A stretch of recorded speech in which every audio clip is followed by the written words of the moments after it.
ਅਗਲੀ ਖਬਰ ਕੈਲੀਫੋਰਨੀਆ ਜਿਹੜੀ ਆ ਰੇਲ ਅਥਾਰਟੀ ਆ ਉਹਦੇ ਸੰਬੰਧ ਦੇ ਵਿੱਚ ਆ ਕਹਿੰਦੇ ਵੀ 90 ਮੀਲ ਦਾ ਸਟ੍ਰੈਚ ਕੈਲੀਫੋਰਨੀਆ ਜਿਹੜੀ ਹਾਈ ਸਪੀਡ ਰੇਲ ਬਣਨੀ ਹੈਗੀ ਆ ਸੈਨੋਜ਼ੇ ਟੂ ਮਰਸਡ ਉਹ ਅਪਰੂਵ ਕਰ ਦਿੱਤਾ ਗਿਆ ਹੈਗਾ।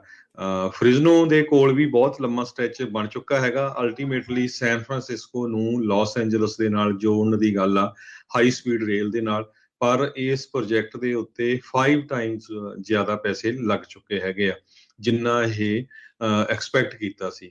ਸੋ ਜਿਹੜੀ ਅਥਾਰਟੀ ਹੈਗੀ ਆ ਹਾਈ ਸਪੀਡ ਰੇਲ ਅਥਾਰਟੀ, ਉਹਨਾਂ ਦੇ ਬੋਰਡ ਆਫ ਡਾਇਰੈਕਟਰਸ ਨੇ ਸਰਟੀਫਾਈਡ ਕਰਤੀ ਆ ਫਾਈਨਲ ਇਨਵਾਇਰਮੈਂਟਲ ਇੰਪੈਕਟ ਰਿਪੋਰਟ ਤੇ ਇਨਵਾਇਰਮੈਂਟਲ ਇੰਪੈਕਟ ਸਟੇਟਮੈਂਟ, ਜਿਹਦੇ ਨਾਲ 400 ਮੀਲ ਦਾ ਜਿਹੜਾ ਇਹ ਕਲੀਅਰੈਂਸ ਹੋਗੀ ਪ੍ਰੋਜੈਕਟ 500 ਮੀਲ ਫੇਜ਼ 1 ਜਿਹੜਾ ਹੈਗਾ ਆ San Francisco to Los Angeles Anaheim ਤੱਕ ਇਹ ਜੁੜੂਗਾ। ਇੱਥੋਂ ਹੁਣ 90 ਮੀਲ ਦਾ ਸੈਨੋਜ਼ੇ ਟੂ ਮਰਸਡ ਦਾ ਉਹਨਾਂ ਨੇ ਅਪਰੂਵ ਕੀਤਾ ਆ। ਇਹ ਦੇਖੋ ਕੰਪਲੀਟ ਕਦੋਂ ਹੁੰਦਾ, ਪਰ ਅਲਟੀਮੇਟਲੀ ਕੋਸ਼ਿਸ਼ ਜ਼ਰੂਰ ਚੱਲ ਰਹੀ ਹੈਗੀ ਆ। ਜੀ ਇਹਦੇ ਵਿੱਚ ਬਹੁਤ ਸਾਰੀਆਂ ਕਹਿੰਦੇ ਟਨਲਸ ਅੰਡਰ ਦਾ ਮਾਊਂਟੇਨਸ ਇਦਾਂ ਦੀਆਂ ਬਹੁਤ ਸਾਰੀਆਂ ਚੀਜ਼ਾਂ ਜਿਹੜੀਆਂ ਉਹ ਆਉਣੀਆਂ ਹੈਗੀਆਂ ਆ। ਸੋ ਉਸ ਦਾ ਅਪਰੂਵਲ ਜਿੱਦਾਂ ਤੁਸੀਂ ਕਿਹਾ ਵੀ ਉਹ ਦੇ ਦਿੱਤਾ ਗਿਆ ਆ, ਪਰ ਇਸ ਨੂੰ ਸੁਣਦਿਆਂ ਨੂੰ 10 ਸਾਲ ਤੋਂ ਵੱਧ ਦਾ ਸਮਾਂ ਆਪਾਂ ਨੂੰ ਹੋ ਗਿਆ ਆ। ਪਰ ਚਲੋ ਜਿੱਦਾਂ ਤੁਸੀਂ ਕਿਹਾ ਵੀ ਆਪਾਂ ਇੱਥੇ ਫ੍ਰੈਜ਼ਨੋ ਜਿੱਥੇ ਰਹਿੰਦੇ ਆ, ਇੱਥੇ ਕਾਫੀ ਕੰਮ ਆਲਰੇਡੀ ਹੋ ਚੁੱਕਾ ਆ। ਪਹਿਲੋਂ ਮਰਸੈਂਟ ਤੋਂ ਬੇਕਰਸਫੀਲਡ ਤੱਕ ਇਸ ਸਟ੍ਰੈਚ ਦੀ ਪ੍ਰਵਾਨਗੀ ਮਿਲੀ ਸੀ। ਇੱਕ ਟਾਈਮ ਦੇ ਉੱਤੇ ਤਾਂ ਇੱਦਾਂ ਲੱਗ ਰਿਹਾ ਸੀ ਵੀ ਇਹ ਸਾਰਾ ਕੁਝ ਠੰਡੇ ਬਸਤੇ ਦੇ ਵਿੱਚ ਪੈ ਜਾਊਗਾ, ਵੀ ਇੰਨੇ ਬਿਲੀਅਨਸ ਆਫ ਡਾਲਰ ਜਿਹੜੇ ਖਰਚੇ ਗਏ ਆ ਉਹ ਕਿਸੇ ਤਣ ਪੱਤਣ ਨਹੀਂ ਲੱਗਣਗੇ। ਪਰ 5 ਗੁਣਾ ਵੱਧ ਆਲਰੇਡੀ ਖਰਚਾ ਇਸ ਦੇ ਉੱਤੇ ਆਉਣ ਦੇ ਅਸਾਰ ਹੈਗੇ ਆ ਤੇ ਖਰਚਾ ਵੱਧ ਹੋ ਰਿਹਾ ਆ। ਪਰ ਜੇ ਜੁੜ ਜਾਂਦਾ ਹੈ ਹਰਜੋਤ ਸਿੰਘ ਜੀ LA ਤੋਂ ਲੈ ਕੇ ਸੈਨ ਫਰਾਂਸਿਸਕੋ ਤੱਕ, ਤਾਂ ਬਹੁਤ ਸਾਰੇ ਲੋਕਾਂ ਨੂੰ ਬੜੀ ਰਾਹਤ ਹੋਊਗੀ। ਜਿਹੜੇ ਮਿਡਲ ਆਫ ਸ਼ਹਿਰ ਜਿਹੜੇ ਕਹਿ ਲਓ ਵੀ ਫ੍ਰੈਜ਼ਨੋ ਹੋ ਗਿਆ, ਚਾਹੇ ਇਸ ਜਿਹੜੀ ਸੈਂਟਰਲ ਵੈਲੀ ਆ, ਇਸ ਦੀ ਕੀਮਤ ਆਲਰੇਡੀ ਜਿਹੜੀ ਵਧੀ ਹੋਈ ਆ ਹੋਰ ਵੀ ਜ਼ਿਆਦਾ ਵੱਧ ਜੂਗੀ।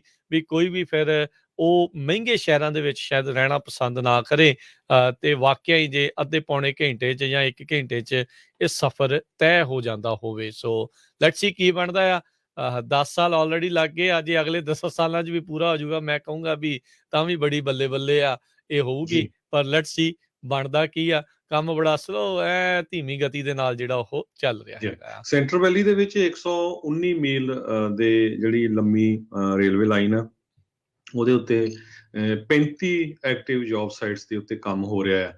ਅਲਟੀਮੇਟਲੀ ਜਦੋਂ ਇਹ ਕੰਪਲੀਟ ਹੋ ਗਿਆ ਤੇ ਕਹਿੰਦੇ ਵੀ ਸੈਨੋਜ਼ੇ ਤੋਂ ਫ੍ਰਿਜ਼ਨੋ 1 ਘੰਟੇ ਦੇ ਵਿੱਚ ਤੁਸੀਂ ਪਹੁੰਚ ਜਾਇਆ ਕਰੋਗੇ।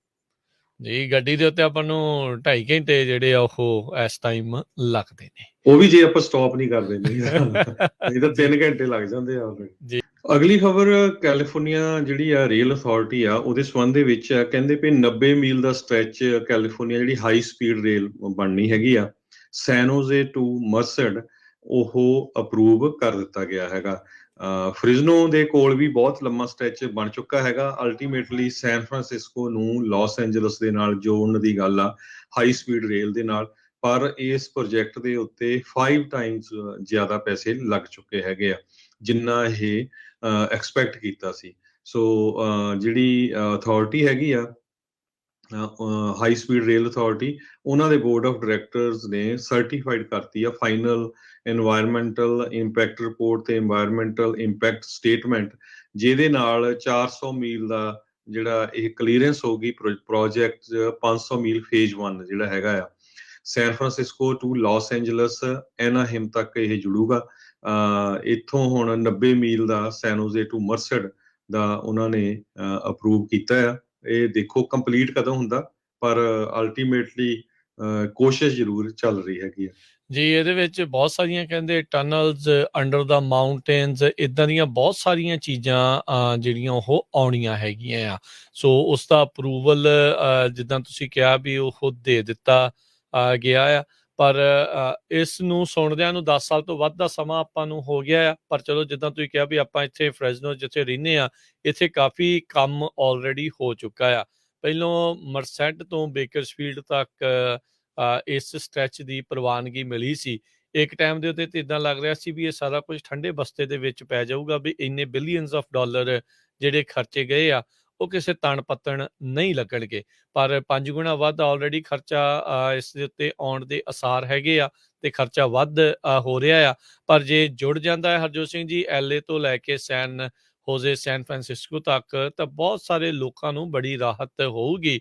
ਜਿਹੜੇ ਮਿਡਲ ਆਫ ਸ਼ਹਿਰ ਜਿਹੜੇ ਕਹਿ ਲਓ ਵੀ ਫਰੈਜ਼ਨੋ ਹੋ ਗਿਆ, ਚਾਹੇ ਇਸ ਜਿਹੜੀ ਸੈਂਟਰਲ ਵੈਲੀ ਆ, ਇਸ ਦੀ ਕੀਮਤ ਆਲਰੇਡੀ ਜਿਹੜੀ ਵਧੀ ਹੋਈ ਆ, ਹੋਰ ਵੀ ਜ਼ਿਆਦਾ ਵੱਧ ਜੂਗੀ।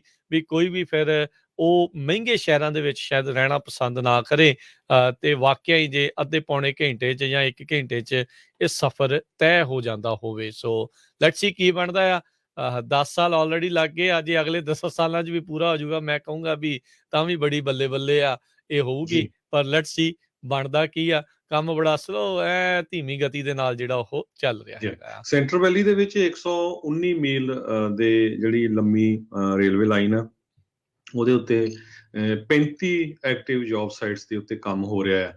ਅਲਟੀਮੇਟਲੀ ਜਦੋਂ ਇਹ ਕੰਪਲੀਟ ਹੋ ਗਿਆ ਤੇ ਕਹਿੰਦੇ ਵੀ ਸੈਨੋਜ਼ੇ ਤੋਂ ਫ੍ਰਿਜ਼ਨੋ 1 ਘੰਟੇ ਦੇ ਵਿੱਚ ਤੁਸੀਂ ਪਹੁੰਚ ਜਾਇਆ ਕਰੋਗੇ। ਵਾਓ ਜੀ, ਗੱਡੀ ਦੇ ਉੱਤੇ ਆਪਾਂ ਨੂੰ 2.5 ਘੰਟੇ ਜਿਹੜੇ ਆ ਉਹ ਇਸ ਟਾਈਮ ਲੱਗਦੇ ਨੇ। ਉਹ ਵੀ ਜੇ ਆਪਾਂ ਸਟਾਪ ਨਹੀਂ ਕਰਦੇ, ਨਹੀਂ ਤਾਂ 3 ਘੰਟੇ ਲੱਗ ਜਾਂਦੇ ਆ। ਜੀ